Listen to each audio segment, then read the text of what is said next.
Everyone, आप लोग ये रिसेंटली सुने होंगे कि जब क्वार्टरली रिजल्ट्स अलग अलग कंपनी का रिसेंटली अनाउंस हुआ, आप लोग ये टर्म सुने होंगे कि अलग अलग कंपनी का सब ईपीएस घट रहा है, ईटीएस कम होता जा रहा है। ये ईपीएस क्या है, ये हम लोग इस वीडियो में समझेंगे।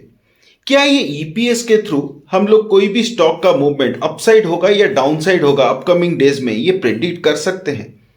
क्या ये ईपीएस के थ्रू हम एक कंपनी का एक फिनेंशियल हेल्थ को जान पाएंगे और उसमें इन्वेस्ट करें या ना करें वो डिसीजन ले पाएंगे? कितना पावरफुल है ये ईपीएस? ये ईपीएस क्या नेगेटिव होता है? ये ईपीएस क्या बदलता रहता है या ये एक फिक्स नंबर है?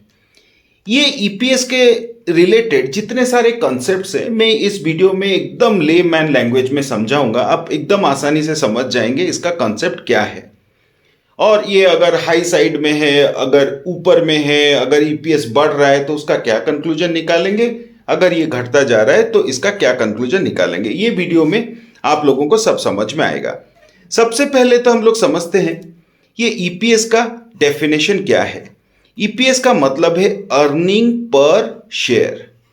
इसका मतलब है कंपनी का जो नेट इनकम हुआ, इनकम वो कोई भी एक टाइम स्पैन में, जैसे क्वार्टरली मान लें या एक साल मान लें, इसका जो नेट इनकम हुआ divided by number of shares. उसका जितना शेयर्स स्टॉक मार्केट में ट्रेड हो रहा है, उसको अगर हम लोग इनकम के साथ डिवाइड कर देंगे, वो होगा उस कंपनी का ईपीएस। एकदम सिंपल एग्जांपल देता हूं। सपोज मान लीजिए एक कंपनी है एबीसी, एक कंपनी का नाम दे दिया एबीसी। वो एक क्वार्टर में इनकम किया 500 करोड़, ठीक है, नंबर थोड़ा इजी रख रहा हूं। और उसका टोटल शेयर्स मार्केट में सपोज अवेलेबल है 5 करोड़, ठीक है। तो उसका ईपीएस होगा 100। एग्जैक्टली इस कंपनी का ईपीएस होगा 100। सपोज नेक्स्ट क्वार्टर में उसका इनकम हुआ 100 करोड़ और उसका नेट शेयर्स वही आउटस्टैंडिंग टोटल शेयर्स जो मार्केट में ट्रेड हो रहे हैं वो है 5 करोड़। तो उसका ईपीएस हो गया 20। 100 के कंपैरिजन में उसका ईपीएस यहां पे घट गया। एग्जैक्टली इसका ऑपोजिट भी हो सकता है। मतलब ईपीएस डायरेक्टली कनेक्टेड है एक कंपनी का अर्निंग और नंबर ऑफ शेयर्स के साथ। अगर उसका इनकम बढ़ता जा रहा है तो उसका ईपीएस भी बढ़ेगा, अगर उसका इनकम घटता जा रहा है तो ईपीएस भी घटेगा। तो ये एक वेरिएबल नंबर है। इसका मतलब है ईपीएस क्वार्टर बाय क्वार्टर बदलता रहता है। अभी हम लोग थोड़ा टाइम में एग्जाम्पल भी देखेंगे। ईपीएस वेरिएबल है, क्वार्टर बाय क्वार्टर उसका इनकम जैसे बदलता रहेगा उसका हम लोग ईपीएस भी बदलता रहेगा। लेकिन अभी एक एग्जाम्पल देखते हैं। सपोज ये टाटा मोटर्स है। टाटा मोटर्स का सितंबर क्वार्टर में क्या हुआ देखिए। यहां पे इसका ईपीएस यहां पे ये दिखा रहा है। इसका ईपीएस जैसे कि सितंबर 2023 में उसका ईपीएस था 9.81। मतलब एक शेयर पे उसका अर्निंग, कंपनी का अर्निंग, एक शेयर पे इसका अर्निंग था 9.81। जब उसका इनकम बढ़ता चला गया, जैसे कि मार्च 2024 में उसका इनकम बढ़ा, यहां पे देखिए, यहां पे उसका इनकम भी बता रहा है। इनकम जब इंक्रीज हुआ तो उसका ईपीएस भी बढ़ा।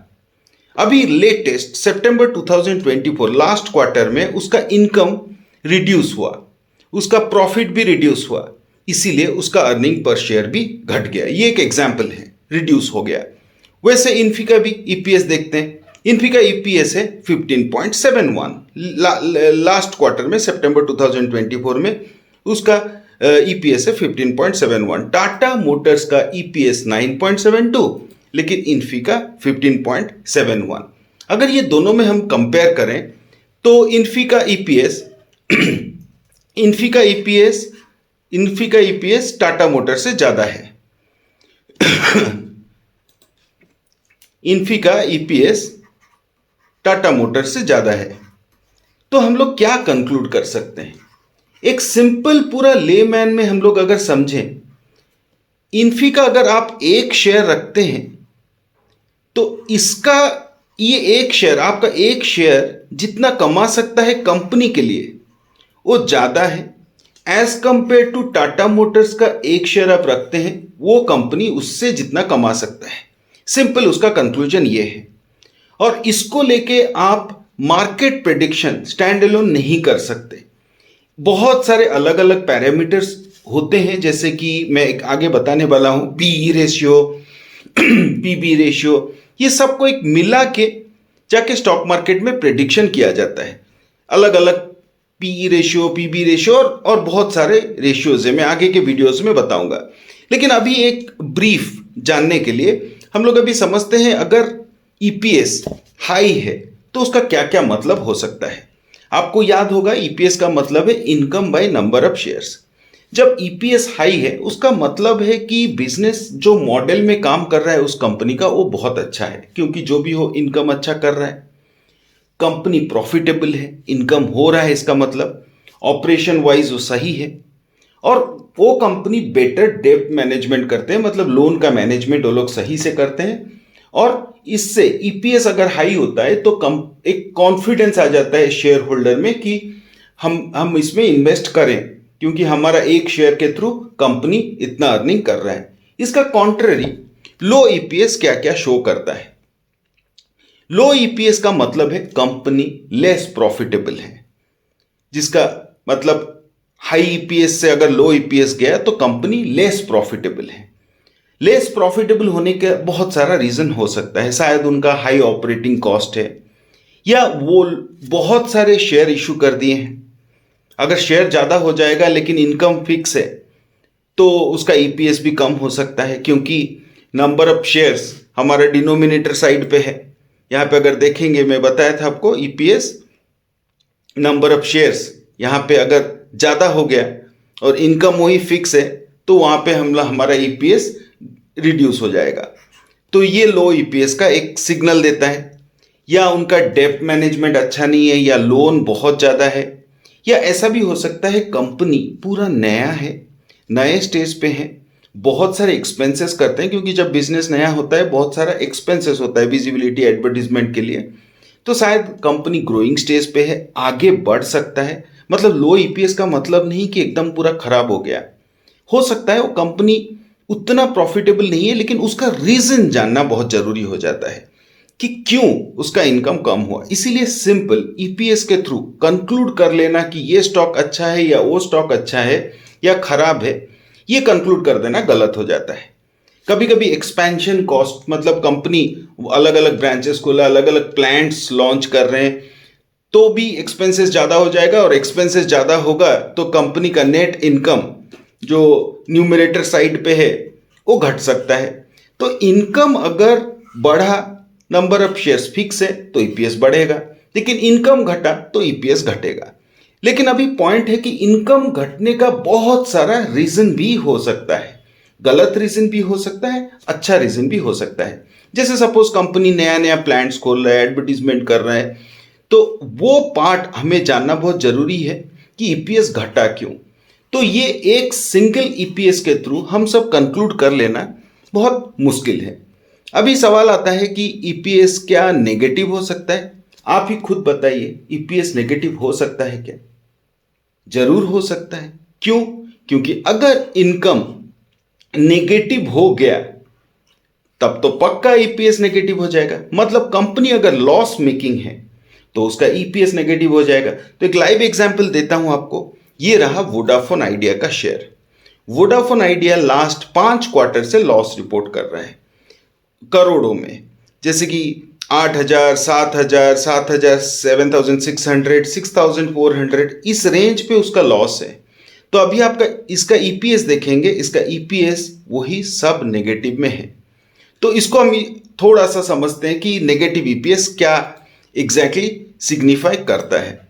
मतलब जैसे कि हम लोग ये एग्जाम्पल में समझे हैं, नेगेटिव ईपीएस मतलब आपका एक शेयर पे कंपनी कितना लॉस कर रहा है वो उसका नेगेटिव ईपीएस को रिप्रेजेंट करता है। जैसे कि वोडाफोन आइडिया में अभी हम लोग देखें -1.03, मतलब आपका एक शेयर के थ्रू वो 1 रुपए वो लॉस ही कर रहा है कंपनी।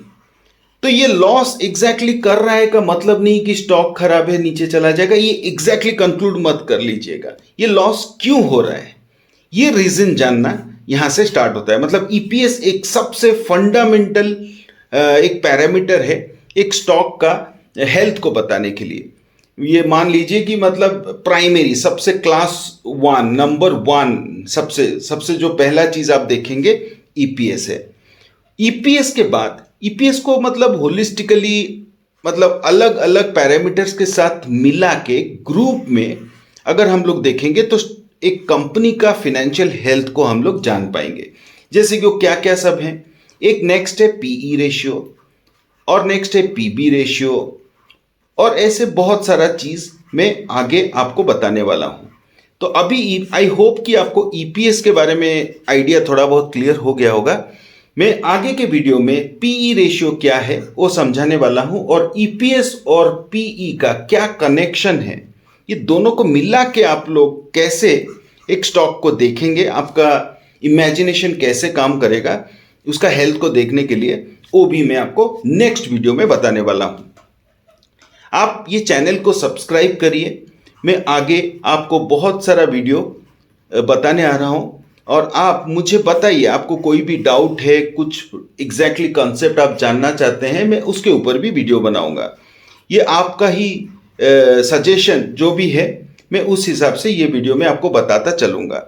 तो ये वीडियो को यहाँ पे रखते हैं, भूलिएगा मत, सब्सक्राइब करिए और कमेंट जरूर करिए। मुझे आप सजेस्ट करेंगे तो मैं आपके रिलेटेड वीडियोस भी बना सकता हूं। Bye bye, all the best.